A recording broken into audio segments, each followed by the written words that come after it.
ಇರಾನ್ಗೆ ಸರ್ವನಾಶದ ಎಚ್ಚರಿಕೆ ಕೊಟ್ಟಂತಹ Trump America ಮೇಲೆ ದಾಳಿ ಮಾಡಿದ್ರೆ ಪರಿಣಾಮ ನೆಟ್ಟಗಿರಲ್ಲ. ಇರಾನ್ಗೆ ಸರ್ವನಾಶದ ಎಚ್ಚರಿಕೆಯನ್ನು ಕೊಟ್ಟಂತಹ ಟ್ರಂಪ್ ಅಮೆರಿಕ ಮೇಲೆ ದಾಳಿ ಮಾಡಿದ್ರೆ ಪರಿಣಾಮ ನೆಟ್ಟಗಿರಲ್ಲ.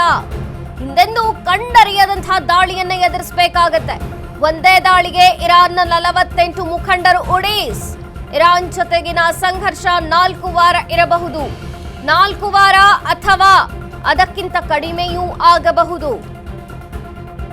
ಟೆಹರಾನ್ ಜೊತೆ ಮಾತುಕತೆಗೆ ನಾವು ಮುಕ್ತವಾಗಿದ್ದೇವೆ. ಯಾವಾಗ ಮಾತುಕತೆ ಎನ್ನುವಂತಹ ಸುಳಿವು ನೀಡದಂತಹ ಟ್ರಂಪ್ ಇರಾನ್ ನಾಯಕರು ಮಾತನಾಡಲು ಬಯಸುತ್ತಾರೆ. ಆದರೆ ಈ ವಾರ ಯಾವ ಮಾತುಕತೆಯೂ ಇರೋದಿಲ್ಲ. ಕಳೆದ ವಾರವೇ ಮಾತನಾಡಬೇಕಿತ್ತು ಎಂದು ಹೇಳಿದ್ದೆ. ಯುದ್ಧದ ಕಾರ್ಯಾಚರಣೆಗಳು ಮುಂದುವರಿಯುತ್ತವೆ.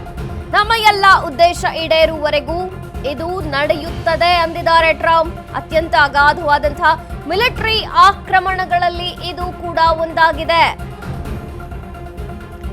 ಇರಾನ್ಗೆ ಸರ್ವನಾಶದ ಎಚ್ಚರಿಕೆಯನ್ನ ಕೊಟ್ಟಂತಹ ಟ್ರಂಪ್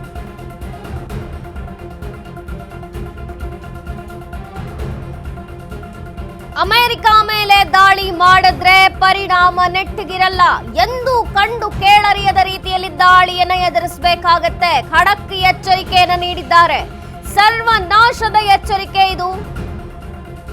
ಹಿಂದೆಂದೂ ಕಂಡು ಕೇಳರಿಯದ ರೀತಿಯಲ್ಲಿ ದಾಳಿಯನ್ನ ಎದುರಿಸಬೇಕಾಗತ್ತೆ. 4 ವಾರ ಇರಬಹುದು ಅಥವಾ ಅದಕ್ಕಿಂತ ಕಡಿಮೆಯೂ ಆಗಬಹುದು. ಆದ್ರೆ ಟೆಹರಾನ್ ಜೊತೆ ಮಾತುಕತೆಗೆ ನಾವು ಈಗ ಮುಕ್ತವಾಗಿದ್ದೇವೆ. ಸದ್ಯಕ್ಕೆ ಮಾತುಕತೆ ಯಾವಾಗ ಅಂತ ಸುಳಿವನ್ನ ನೀಡಿಲ್ಲ. ಆದ್ರೆ ಇರಾನ್ ನಾಯಕರು ಮಾತನಾಡಲು ಬಯಸ್ತಾರೆ ಅನ್ನುವಂಥದ್ದಕ್ಕೆ ಈ ವಾರ ಯಾವ ಮಾತುಕತೆಯೂ ನಡೆಯೋದಿಲ್ಲ ಸದ್ಯಕ್ಕೆ. ಕಳೆದ ವಾರವೇ ಮಾತನಾಡಬೇಕು ಅಂತ ಹೇಳಿದ್ದೆ. ಟ್ರಂಪ್ ಹೇಳಿರುವಂಥದ್ದಿದು. ಯುದ್ಧದ ಕಾರ್ಯಾಚರಣೆಗಳು ಮುಂದುವರಿಯುತ್ತವೆ. ನಮ್ಮ ಎಲ್ಲಾ ಉದ್ದೇಶ ಈಡೇರುವವರೆಗೂ ಇದೆಲ್ಲವೂ ನಡೆಯುತ್ತೆ. ಅತ್ಯಂತ ಅಗಾಧವಾದಂತಹ ಮಿಲಿಟರಿ ಆಕ್ರಮಣಗಳಲ್ಲಿ ಇದು ಕೂಡ ಒಂದಾಗಿದೆ. ಇರಾನ್ಗೆ ಸರ್ವನಾಶದ ಎಚ್ಚರಿಕೆಯನ್ನ ಈಗ ಟ್ರಂಪ್ ನೀಡಿರುವಂಥದ್ದು. ಅಮೆರಿಕ ಮೇಲೆ ನೀವೇನಾದ್ರೂ ದಾಳಿ ಮಾಡಿದ್ರೆ ಅಥವಾ ಅಮೆರಿಕದ ವಿರುದ್ಧವಾಗಿ ಪ್ರತೀಕಾರಕ್ಕೆ ನಿಂತ್ರೆ ಸರ್ವನಾಶವಾಗೋದು ಖಚಿತ ಅಂತ ಈಗ ಇರಾನ್ಗೆ ಎಚ್ಚರಿಕೆಯನ್ನು ನೀಡಿದಂತಹ ಟ್ರಂಪ್, ನೀವು ಹಿಂದೆಂದೂ ಕಂಡು ಕೇಳರಿಯದ ರೀತಿಯಲ್ಲಿ ಯುದ್ಧವನ್ನ ನೋಡಬೇಕಾಗತ್ತೆ, ದಾಳಿಯನ್ನ ಎದುರಿಸಬೇಕಾಗತ್ತೆ ಅಂತ ಎಚ್ಚರಿಕೆಯನ್ನು ನೀಡಿದಂತಹ ಟ್ರಂಪ್ ಒಂದೇ ದಾಳಿಗೆ ಇರಾನ್ನ 48 ಮಂದಿ ಮುಖಂಡರು ಉಡೀಸಾಗಿದ್ದಾರೆ. ಇರಾನ್ ಜೊತೆಗಿನ ಸಂಘರ್ಷ 4 ವಾರ ಇರಬಹುದು, ಅದಕ್ಕೂ ಹೆಚ್ಚಾಗಬಹುದು ಅಥವಾ 4 ವಾರಕ್ಕಿಂತ ಕಡಿಮೆ ಕೂಡ ಆಗಬಹುದು. ಟೆಹರಾನ್ ಜೊತೆ ಮಾತುಕತೆಗೆ ನಾವು ಯಾವಾಗಲೂ ಮುಕ್ತವಾಗಿದ್ದೇವೆ. ಯಾವಾಗ ಮಾತುಕತೆ ಅನ್ನುವಂತಹ ಸುಳಿವನ್ನ ಮಾತ್ರ ನೀಡಲಿಲ್ಲ ಟ್ರಂಪ್.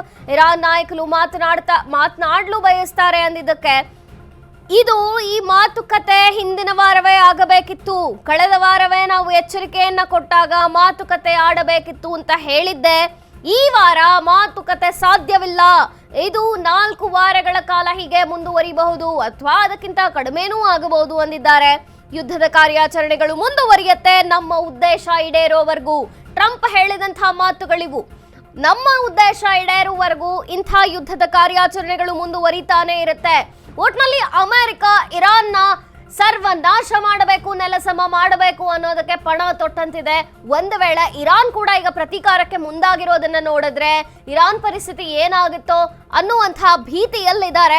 ಒಟ್ನಲ್ಲಿ ಯುದ್ಧದ ಭೀತಿ ಎರಡೂ ದೇಶಗಳ ಮಧ್ಯೆ ಇರೋದು. ಆದ್ರೆ ಟ್ರಂಪ್ ಮಾತ್ರ ಈಗ ಖಡಕ್ ಎಚ್ಚರಿಕೆಯನ್ನು ನೀಡಿರುವಂಥದ್ದು. We pray for the full recovery of the wounded and send our immense love and eternal gratitude to the families of the fallen. And sadly, there will likely be more.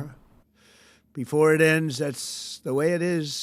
Likely be more, but we'll do everything possible where that won't be the case. I once again urge the Revolutionary Guard, the Iranian military, police, to lay down your arms and receive full immunity or face certain death. It will be certain death. We pray for the full recovery of the wounded and send our immense love and eternal gratitude